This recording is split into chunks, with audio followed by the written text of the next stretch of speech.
All right, folks, good evening. Welcome to another date on Journalist Hangout. It's a midweek, and I am Citizen Jones Hussein. Today, the Nigerian Senate opposes planned hike in electricity tariff, beg your pardon. Governor Autumn canvasses ranching to check farmers' herdsmen clashes. And later on, we are going to look at the Olubadan daring Obas. He's saying to them, "You can't remove me." Well, I'll be hanging out with Charles Ideho and Wahid Bakari. Please feel welcome, as always. Gentlemen, welcome. Thank you very much. Good to be here.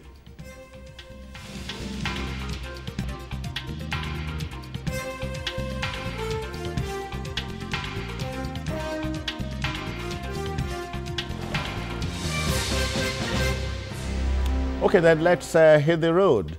Mr. Vice President dropped the hint not too long ago about a possible increase in electricity tariff a while ago, as I just said. An overburdened citizenry queried the appropriateness of the increase, given the epileptic supply regime. And the Senate is opposed to any idea of hiking tariff at this point in time. To Ben Murray Bruce, Senate Chairman on privatization, any increase in electricity tariff at the moment without a commensurate increase in workers' take-home pay would be suicidal. Do Nigerians really deserve to pay more for darkness, in a manner of speaking? So, gentlemen, let's tear the bag. As I said, Mr. Vice President dropped the hint, so it's no longer news. But he says it won't go into immediate operation until the value chain has been cleaned up. Do you understand cleaned up here, Wahid? Well, I think it's just a matter of time. They are just buying time. Like I said, they have made up their minds to increase the tariff, whether we like it or not. And I'm afraid there's little or nothing we'll be able to do as consumers to resist them, because as we speak, government has little or no control over what goes on in the power sector now. You know, having privatized the sector some years back, even though we are made to understand that during the privatization process, you know, some things did not go right. But unfortunately, you know, it's not the first time in Nigeria whereby it is the masses that are always asked to bear the brunt of government inefficiencies. You know, if along the line something went wrong, you can't pass it to the masses. The masses are already dying. You know, the purchasing power of the average Nigerian as we speak today has drastically reduced, and there is nothing in sight to show that government want to increase salary. You know, so in some countries you say if you are down, you don't need to fear no fall again. Yeah, but that's not the case in Nigeria. Yeah. If you are down, well, the only fear you have to express is that you don't go further down. There's no hope that you will get up. There's no that will get up, and that's the message they are. Otherwise, Nigeria is about the only place where when things go up, they hardly come down. And I remember somebody said some years back, even before we got to this stage, that Nigeria is about the only country, is the most expensive, is the country where you, with the most expensive darkness in the world. Come on. You know. Come on, the fellow he must be a cynic, so don't listen to them. Charles, it begs the question of, can't the agreement reached with Discos and Gencos be renegotiated or rejigged?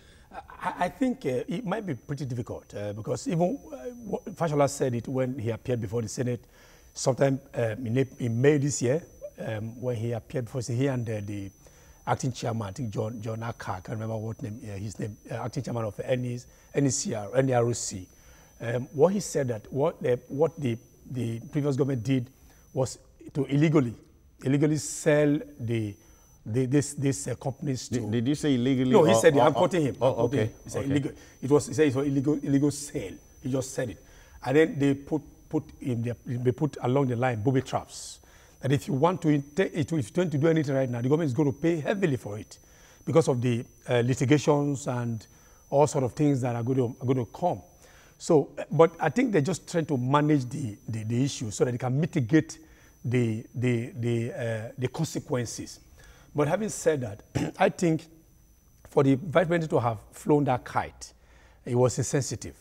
If you were going to clear up the issue of the value chain fare, why don't you do that? Then all of us will now be seeing it. But no, the VP said, look, let's clean up the value chain, but the hike in tariff will come. That's what I'm saying. But why fly the kite first? It is the flying of that kite that is bringing all these problems. And nobody's talking about the issue of the value chain anymore, because that has been relegated. The only thing that everybody's interested in now is the issue of the hike. And even the hike, he didn't say it was going to come right now, but he said later. But as Wahid has said, you know, when they fly such a kite, before you know it, then the thing becomes operational. So what I think, first of all, everything concerning power sector in Nigeria is sometimes I think I'm confused. On the one hand, you have let go of this sector. You ceded the powers to the private individuals, and then what government retains now is the power to fix tariffs, which is, of course, they have vested upon the NE as well as Nigerian Electricity Regulatory Commission. But even the ministry and the ministry doesn't even have any control by it. Yeah. Now, that's on the one hand. Now, it's now being operated and being run by private individuals.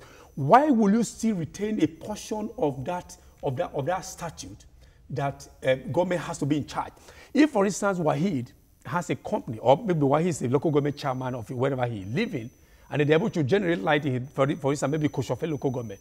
But the law will make it compulsory for him to feed the national grid.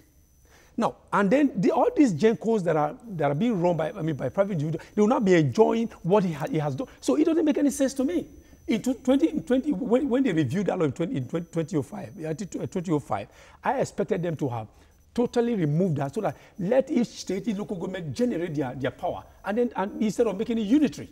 So it doesn't make any sense to me. Some states are doing so, except that whatever you generate, you empty into the national grid. That's what I'm saying, which makes it compulsory. Wahid, now let's go back to the starting blocks. When Genco and the Discos came on board, you wondered at what point the estimated billing system was infused into the agreement. Otherwise, the big talk, Wahid, was prepaid meters that will solve this problem. They know it will solve it, but they don't want to go that way, because they know that it's very easy for them to exploit the masses by this their so-called estimated billing, you know, otherwise known as crazy bill. You know, it is crazy in the real sense of it, because when you look at what you are using, you discover that there is no there's no commensurate between what you consume and the bill you get at the end of the month. But unfortunately, the moment they bring that bill, there is little or nothing you can do. Even if they are going to help you, they will give you the impression that they will correct it in the subsequent bills, which they are not likely to do. But the moment they give you any bill, no matter how crazy the bill looks, you must pay it. But they know that by the time they make available prepaid meters, you know, it will be based on what you consume. You have the right to say, this is the way I want to use it. Yeah, you know, Wahid, but you cannot convince me that government would deliberately seek to hurt the citizenry. Well, I don't know whether I don't know whether if you understand my logic. I don't know whether you can really trust government going by the past precedent.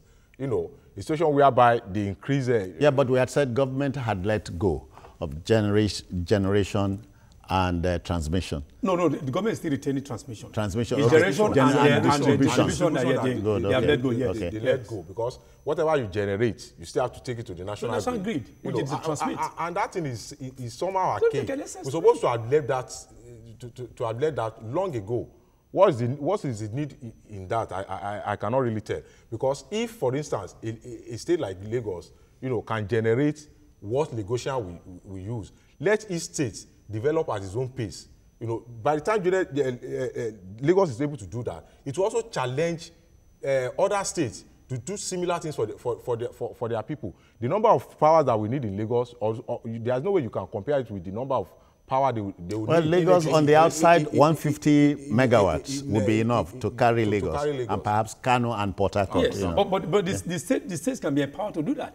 Lagos has, I mean, with what you are saying, Lagos, I think Lagos has the financial muscle to be able to do that. But the problem is that if Lagos is able to do that, and then possibly they're able to generate optimally. Charles, but you know, we keep talking about the concurrent list and the exclusive list. Exactly. But the so thing power that generation, the exclusive list for now is too heavy, it's overburdened. There are some items that are not supposed to be there, as are supposed to be retained. For instance, this issue of power generation, why should government bother about it? Where, for instance, you know that the industrial hub of Nigeria is Lagos and Aba. The Abia State government will say, okay, let us find how we can grow the businesses in Aba. Where you now do something, maybe you get funding from World Bank, whatever, and then you are now compelled by law to now fit same to the national grid. By the time the power returns to you, it's nothing, it's lost. So who that's why I said, as I agree with him, I don't trust this government. Whenever they say they will do something after increment of the tariffs, I don't trust the NERC, because over time it seems as if there's this rapport between them and then the Gencos and the Discos. But Bakari, again, you are tempted to want to believe him. I am not. But I'm saying, look at this. Who loses if there's a 24-hour non-stop electricity generation in the country? Is anybody going to lose? It's the cabal. Of course, the cabal will lose. Of course. Yes. Those who will lose know that they will lose. It will interest you to know that as we speak, a lot of generators are being brought into the country. And those people will lose. Most of them will lose. So people that are in charge of that kind of business, they will never pray. They will go to any length to ensure that we remain in perpetual darkness. Because by so doing, that is where they can make their own money. By selling generator. What is the need for me to buy generator? As we speak, there are some people, individuals, that have up to 3-4 generators in their homes. By the time you have 24-hour electricity supply, what is the need for me to be wasting money, to be buying generators? But the cabal that are in charge of generator importation, they will never allow you to enjoy free 24-hour electricity supply. Because if you do it, it will go a long way to help us. This unemployment that we are talking about, it will interest you to know that most of these Okada riders, because I've had cause to speak with some of them in the past, you discover that they have one thing or the other that they are doing, but because of the inability of, because of the incessant power, if you like, epileptic power supply, some of them they have to divert to some other things. Like we have said also in the past, if government should not even bother itself with generation of employment, all government needs to do is to provide the enabling environment. If there is constant electricity, Nigeria is a fertile land for business. 18 hours, Charles, 18 hours of electricity a day. We do a lot. Will be going long. I will tell you, I was in Togo recently. Earlier in the year, I had cause to stay around. In Lomé. Jones, as a journalist, I was inquisitive. I went around almost everywhere. I saw banks, I saw companies, I saw hotels. As I speak, unlike when you go to any bank, you find a place where there's a generator house. I didn't see any generator in any bank in Lomé. Anybody who has been to Lomé, who's watching now at least I didn't see. Why? Because life is taken for granted. Yeah, I was in Cotonou with my wife in April. Yes. 5 days. As a matter of fact, I did something silly. The first evening, a Friday, I became worried about charging my phones and so on. But you were like an alien. Madam said, look, listen, since we had been here, since morning, so it is saying in short that a steady power supply would create the enabling environment we are talking about. And you talked about exactly. Wahid. I agree. I agree. So I don't know how we are going to tackle it, which is why we must broach this subject matter. The Senate says no to tariff increase. Is that enough?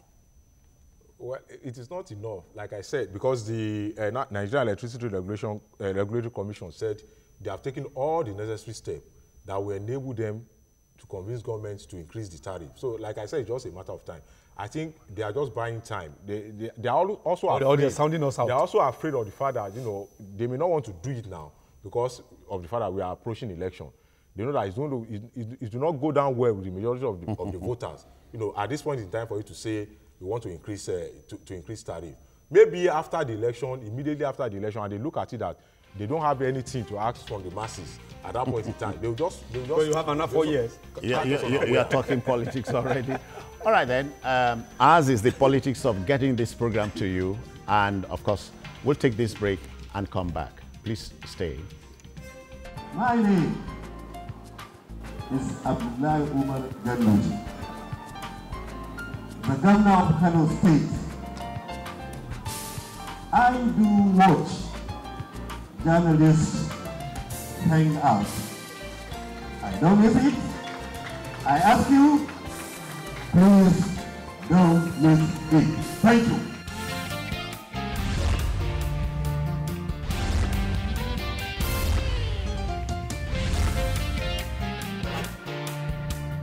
All right then, welcome back.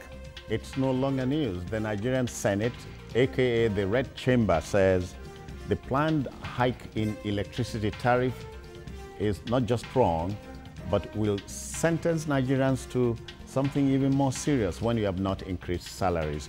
But my guests, my colleagues here are saying something like fifth columnists or the cabal. I don't understand what you mean by the cabal not wanting electricity to be steady in this country. It's a little difficult to convince me, to get me persuaded. You know, what most of these companies, you know, that imports a generator, what they do is that they look for a top government official or a big man, like we say in Nigeria, you know, to make him the chairman of that company. So it is that person that will now be protecting them, you know, doing their bidding, you know. At the end of the year, they have a way of sharing their things, you know. He may not even contribute a kobo to that company. But they know that he has a lot of influence in the country. So because of that, that is why you discover that if you check, go and check, most of those companies, they have the backing of Nigerians. All the Lebanese companies that are treating Nigeria badly, you see that one of their top directors is a Nigerian, or their personal manager is a Nigerian. So anytime they have issue with Nigerians, it is those ones that will come out to speak in their favor. It is the same thing that is happening in the power sector. And I think this idea of having some things on the exclusive list, we're supposed to have left that long ago. But that's for the Senate. That's for the Senate. Yes, yeah. they can do something about it. They are no longer with today's reality. It is for the same reason we find it difficult to diversify the economy. As we speak, a lot of states, they have so many states in Nigeria, they have vast deposits of minerals, resources that they are sitting on. Exploit. But because of the so-called, it is on the exclusive list, it's not on the concurrent list, you can't do it. They are just there wasting away. Yet we keep saying we want to diversify the economy. How do we do that if we are serious? But were you going to do that, Charles? Were you going to diversify the economy in a mad hurry? Well, the economy is already diversified because at least we've been the issue of VAT is part of it. We have had the non-oil export. Exactly. Yeah, I mean, the economy is already diversified, but the thing is we're still so much tied to this mono product. Yeah, but Wahid is saying go the whole hog. Go the whole hog. I quite agree with that. Even I was quickly also add to it that closely tied to the issue of generator are also the diesel merchants. Maybe you are not aware of the diesel merchants. Because it is those people, the generator, you purchase a generator, you need diesel. For instance, some of those banks and insurance or big corporations. Okay, the big ones. Yeah, the big ones. They have generators that are sold by this company you talked about. But then you need to power the generator, and then you need the diesel. So there are diesel merchants. For instance, if light works on 18 hours. And generator barons. Exactly. So if you find a situation whereby electricity supply increases to about 18 hours every day, you are going to halt the investment of the diesel merchants. You will halt the investment of the generator suppliers, all of them, whether the big ones or the small ones. So, which I also believe that the Senate that I say is not just enough, as you asked earlier, to say no to it. They need to go back to the status book. Let them look at this issue of the exclusive list, the items there. You have the exclusive, the concurrent and the residual. For them to let's find a way to make the exclusive to shed weight. Some of these issues that they have to make unitary, as if we are still being run by military government, then they should give all these things to the state government. We are still talking about agriculture. Agriculture is still in the hands of the federal government. Why? All right, let me take this call from Christian in Niger State. Please welcome. Good evening. Christian, are we in business? No luck. Okay, welcome. How are you doing, sir? Yeah, you are on now. Yeah, I'm fine. Go on. All right. So, as I was saying, that Senate, they must go beyond this point of just saying no to tariff hike. Then they need to go being holistic. First of all, let them look at the status book. If you say that you have remove your hands from the control over electricity generation, distribution. So what you need is that that aspect is still retained in the law that will make it compulsory and compelling for each state or whoever, any entity generating light to feed it by matter of compulsion to national grid. That has to be expunged for us to move from one point so to the even next. if government was handling generation, which it did for A, you know, nothing would have changed. Of course, I don't think anything will have changed because we have a peculiar way of doing things, you know, that will not make anything to change. If you recall, right from the 80s, we have been talking about epileptic power supply, and we are now in 2017. We are still talking about it. There is no hope. Sorry, let me pause you a little. Kenneth is here in Lagos. Kenneth, how are you? Welcome. Good afternoon. Good evening. Yeah, welcome. Good evening, sir. Yeah. Yes, I enjoy your program, and the gentleman in King also. Okay. Just hit the nail on the head. I remember vividly I worked with a company, Majority, that I think the MD also was a black man, and he was the real problem we had then. Can you imagine that? So many things happen in this country that in so many companies that I know, black men will be the person who will be like the MD or something. He will just come in the morning, know one of the things that is going on, go back. The next day he will come. He doesn't even stay. He doesn't know what is going on. What is just maybe when the policemen came, and because sometimes the policemen will just come around for their one or two tips. So he will be the one to attend to them. Stuff I really, and we are the masses that want suffering this thing. So we really need the government to like check start checking this Lebanese and India company to see who is the black man that is heading and to know the position he is giving heading and the purpose is heading that position, because all the positions they are given are not even supposed to be given to them. Okay. Thank you. Wahid, sorry, before you go back, it means for as long as we discuss electricity, we'll keep talking about the so-called conspiracy theorists.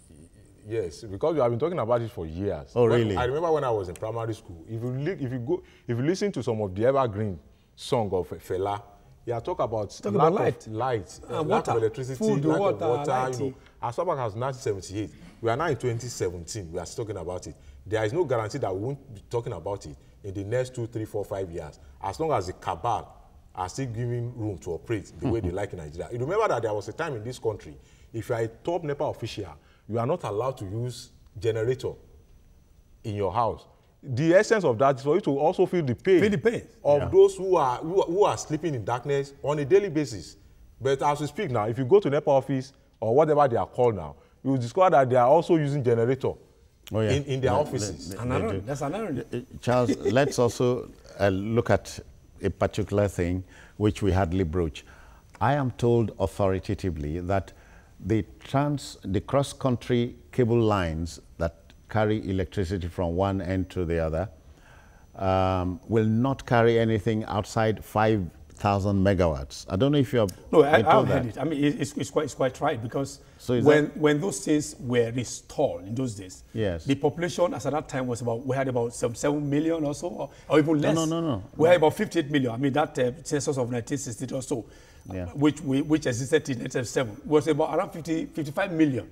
So what is wrong with us is that we don't always project to the future. So what we did at that time was the facility that would take care of the population at that time. And then we have been growing, and we have been growing over time steadily every year. Then there was no effort to upgrade all this equipment and all these things. Otherwise, not thinking tomorrow today. For instance, it's also what you have. Even some places where you have Charles, we must go on this break. We must go on this break. When we come back, we'll take you to Benue State, and the governor there has some news for us. We'll be back.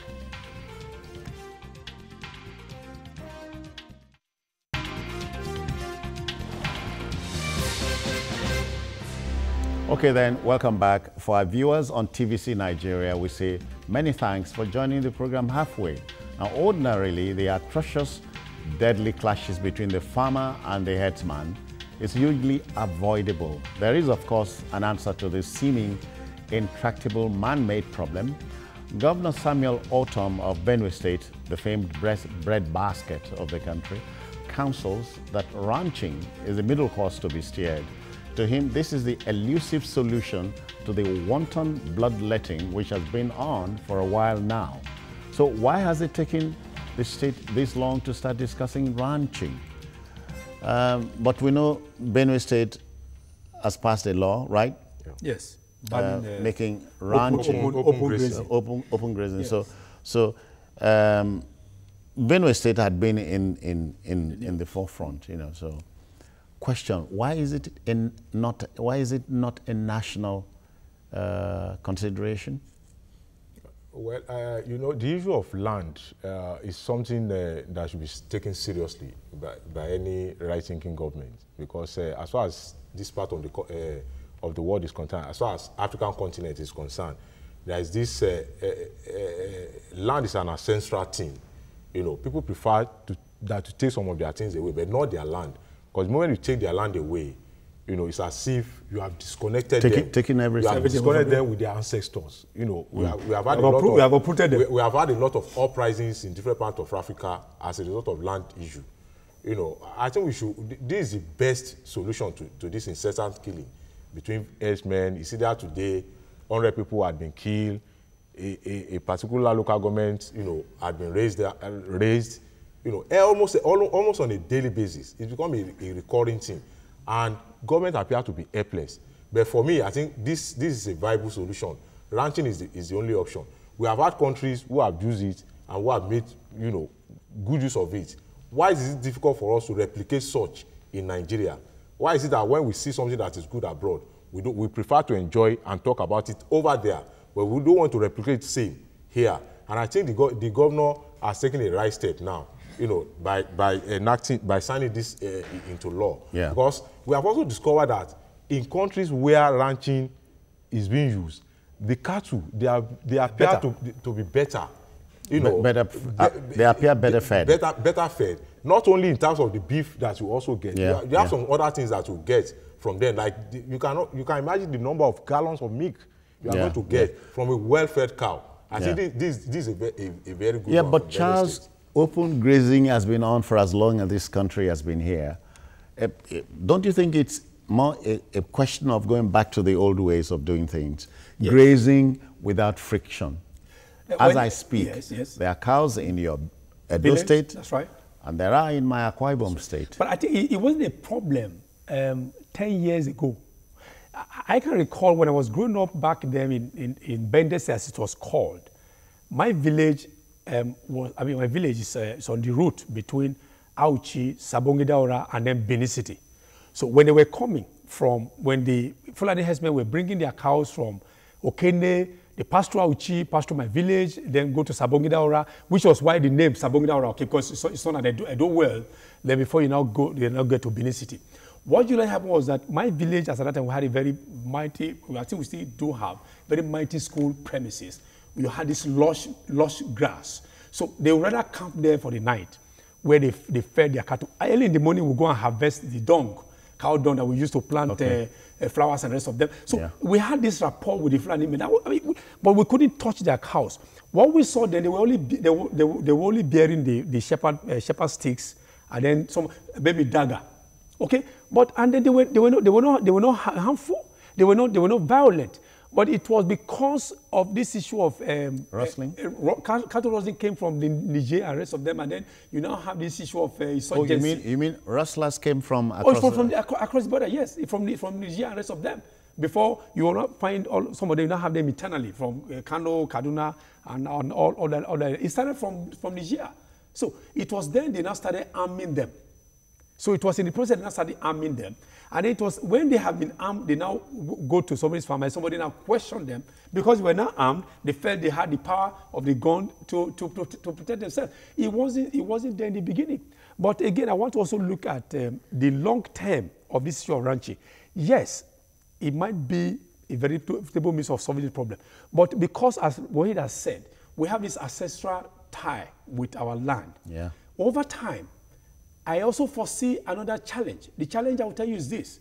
In 50 years to come, for instance, if you give the Fulani people your land, for instance, maybe you have sold about 10 hectares of land to them, because they hardly integrate with their immediate exactly their host. Host. What they do is that they are going to raise a community, they're going to raise their own chief, they're going to raise their own king.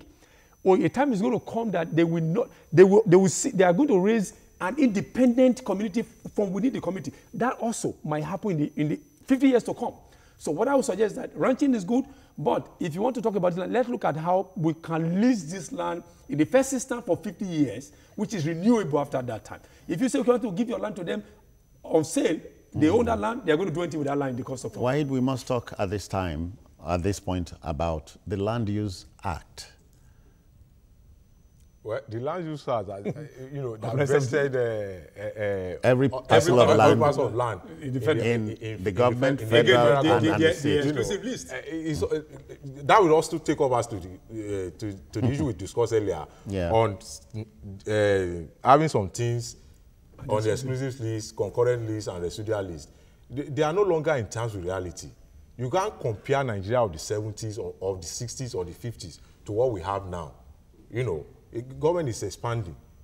If you say we are practicing federalism, is this how federalism is supposed to be practiced? In the real sense of it, whereby things that should be vested in state, you still have them in the hand of the federal government. For how long have we continued to be doing that? We have to. I think the National Assembly, they have a lot to do.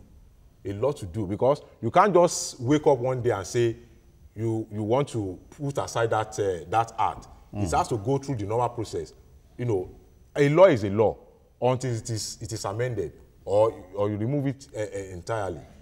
As we speak, that's what the law says, and there's nothing we can do about it. But for us to avert this recurring problem, they should look at it. The National Assembly, it should also interest them. Why must we have all the land in the hand of the federal government, in the federal system, or the state? Or the state, as the case may be.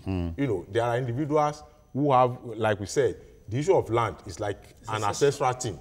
If you look at so many African countries, they've had cause to fight one another because of land. Nobody wants to deal with land. Even neighbors. Yes. Neighbors, people that are even members of the same family, they fight, they kill one another. Perhaps you are talking about boundary adjustments, which is still that issue. Aguleri. Yeah. You have, a lot of them, even Ibide and Engwe in Delta State. And these are Isoko brothers, but they were daggers drawn because of land. So, which is why I said, yes, on the one hand, make the ranches available so that they'll be confined to an environment. When you also make comparison between the local fowl, what they call fowl, and the chicken, you see that there's a lot of them because they are well kept and they don't just roaming. All right, let me take quickly Morenica here in Lagos. Morenica, I greet you. Welcome. Good evening, my brother. Well done. I greet you. Yeah. Thank you. Okay, well then. Done. When we are talking about this Fulani area that are rearing cats, I don't really know what we are going to do about them. And what is behind this is because of the so-called cabals that are behind them. Don't get it twisted. Talk about it. We are saying the Benue State Governor says ranching is the answer. It will solve the problem. That's the thrust of the discussion, not about a cabal. Yes, possibly. But still, as we are giving our lands out to them, what is happening is what we cannot, is incomparable. The reason why I'm saying this is what's happening in my area, the bad area. These people just get into the village, started killing people anyhow, doing what they feel is okay for them. And our government is not saying something tangible about it. Okay. Which is what we're saying.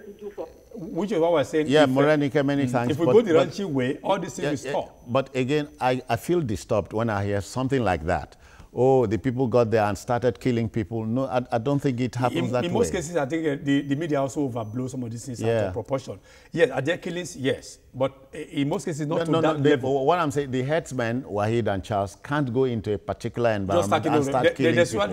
It doesn't happen. There's any dispute. There must be something. My land. Why did you enter to my land? You went to destroy my cassava. Why? Or my crops. Or my crops. Then you start fighting. That's why usually there's always something that will precede this dispute. Wahid, rustling. people steal their cows. Of course. And so they'll fight back. That's why I trace the history of where they were. People steal their cow, but it is not enough to say. Because nobody has said it is. It's not enough to say that should lead to wanton disorder of other people's life and property.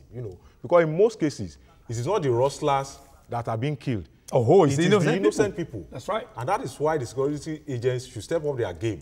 You can't say because they stole your cow, then the best option or the next available option that comes to your mind is for you to enter into people's community and start killing them. You cannot take laws into your hand. We have security agents. And it's also as a sort of failure on the part of the security agents to do the right thing at the right time. Then, but that's why people want to take Let me quickly as well take Abubakar in Niger State. Abubakar, I greet you. Welcome.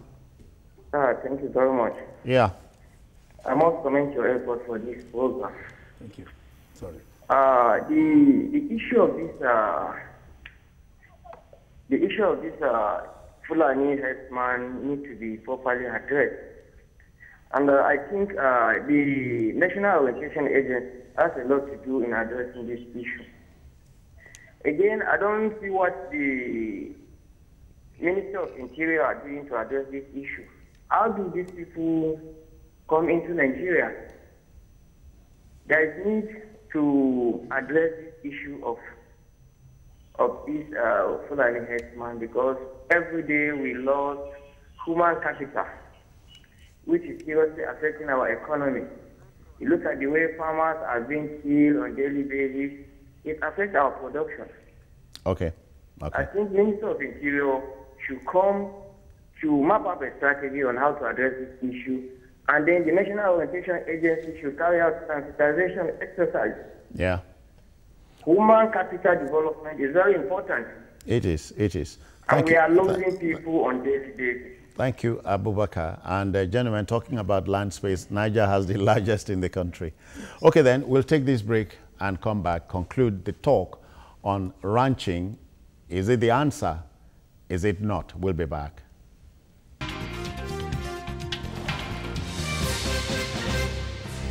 All right, now let's take this issue of ranching home.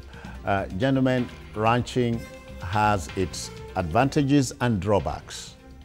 We have agreed. Yes. Yes, so like everything in life, there must be advantages and there must be disadvantages. But as we speak, I think the advantages in ranches outweighs the disadvantages. So in view of that, I think that's the only option we have for now, because we are talking of a situation whereby you restrict the movements of the cattle to a particular area instead of them moving from one place to another. It is in the course of moving from one area to another that they destroy farmlands, and you are into business, for God's sake. Those farmers too, they are also into business. Oh, yeah. There are some of them that are even, that's what they use in feeding their family. But by the time you enter their farmland, you destroy their crops, it is natural that they will voice out. They will ask you questions.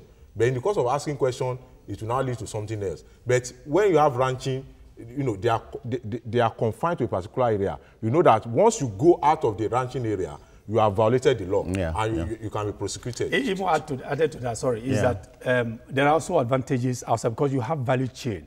When you restrict them, you are going to also grow the veterinary services sector.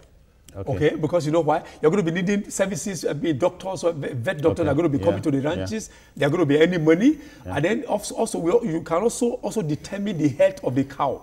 For now, we can't determine. We don't even know whether they are sick, because they are transported from Kano all through Lagos. All this other to Lagos. By the time they come, the cow they've lost their senses. So you can also restrict them. Then veterinary doctor can go. You treat those cows, then the issue of health. They don't look healthy. They don't look healthy because they're not taken care of.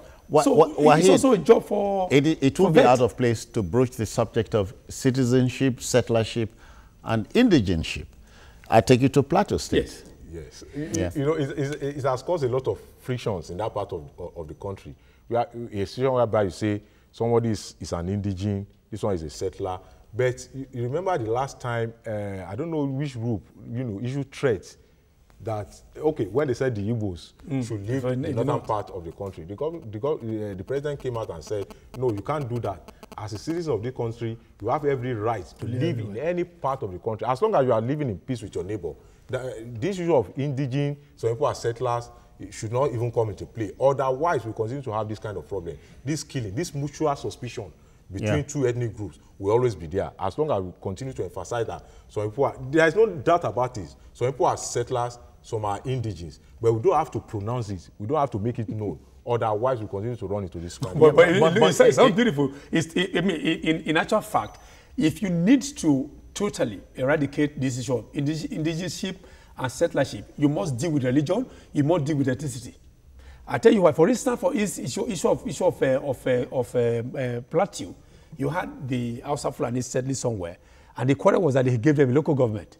They said to our local government, I mean, because you know why the issue of they are Muslims and this are Christians. This issue of Akwa Ibom, for instance, bring the Hausa Fulani to Akwa Ibom, you give them land. The issue of religion is also going to play because they are Muslims. They're going to be, for instance, if they are there, they will build a mosque. They will build a mosque. They will build. So, and at the end of the day, we find this friction, or mosque, you find the friction. So, and it is not going to be in tandem with the Akwa Ibom culture. So, you are going to have culture clash. You're going to have a religion clash. So, these are the things you always find us, whether we like it or not. The issue of indigenship and settlership will come because of religion and ethnicity. Culture all this will always be there. Culture, so, you have to solve the culture. Cultural differences. You know, Wahid, the question, so who bails the cat here? Because the problem needs and begs for a solution. I think we have found a solution as far as I'm concerned. You know, and that is they should stick to the issue of ranching. You know, it won't you don't think it should be a state thing? If this state, X state, believes in ranching, it should go that way? It should go that way. You can't make it. You can't make it general. You can't make it uniform. That is why it is also important for the federal government to hands off the matter. When it comes to the issue of ranching, let each state decide what they want. If a particular state feels that grazing is their best option, let them go for it. If another state feels ranching is good for them, let them go for it. So that you can't make it uniform. There's nothing you can do about it because of individual differences in each state of the federation. All right, just a minute. Let me quickly take Madu from faraway Yobe State. Welcome. Hello, good evening. Yes, sir. How are you? We are fine. Yes. My contribution is entirely different from what other people are seeing the point of argument. Which is? Express this. Go on. These things are happening as a result of the inability of government to take control of importation of illegal drugs to the country. Illegal. There were importation of illegal drugs. There is no way somebody can just go and start killing people without being intoxicated. So government should try and control the importation of illegal drugs that these cattle herdsmen are taking before they commit these all sorts of atrocities. So government must control the importation of illegal drugs that people are now buying at every corner of this country. It's almost rampant. Importation of illegal drugs is making this massive killing by herdsmen and... Okay. Many thanks, Madhu. And we all know that illicit drugs, for instance, as a... But that's just a minute aspect of the whole thing. You don't think a little drug... but if you don't have a gun, for instance, you have to have a gun for the drug you take to now influence you. As you say that, you are closing. Okay. If you have a gun, for instance, you know, okay, if you are taking drugs, there's no gun. How do you shoot? So there must be gun. First of all, what we need to control is this issue of small arms that is the hands of almost everybody. So if I take drugs for now, I can misbehave, but it is when I have the power of the trigger that I can overdo. But if you don't have the trigger with you, no matter how much drug you take, and then you can even be apprehended and locked up and locked away forever. Quickly, how do you close? The provision of arms, like you said, should be checkmated by the government. If you look at what is happening in the United States of America, you know, why is it easy for people to get killed easily? It's because almost every individual has gone. You know. Okay. So there's a balance of terror. Shoot me, I shoot you. Okay, then we must end it here. But just to say the debate must go on. That's the essence of TV. Provoke a debate and stay on it. Let me thank my colleagues, Charles Ideha, for coming. Thank you. And of course, Wahid Bakari. Okay, then. That's all on the program for the evening. But join us tomorrow for another episode. Watch the repeat of this broadcast tonight at 11. You can also watch Journalist Hangout on other platforms showing on the screen and on YouTube at youtube.com/TVC News Nigeria. Our feedback channel is Journalist Hangout at TVC News TV. I am Jones Hussein. Bye-bye for now.